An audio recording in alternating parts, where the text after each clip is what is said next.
என்ன பண்ணாலும் நீங்க என்ன ட்ரை பண்ணாலும் எல்லாத்தையும் விட்டுட்டு மக்களுக்காக வந்திருக்கிற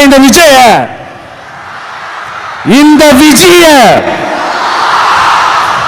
மக்கள் ஒரு நாளும் கைவிட மாட்டாங்க. மக்கள் கூடவே நிக்கிறாங்க, கூடவே நிப்பாங்கன்னு அவங்களுக்கு தெரியாம போச்சு. என்னப்பா நிப்பீங்கல்ல?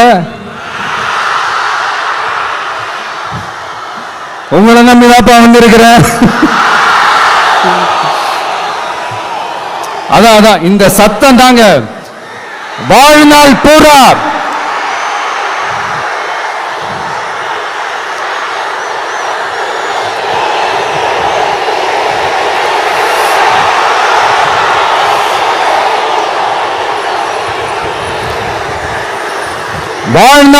உங்களுக்கு நன்றியோடவே இருப்பேன்.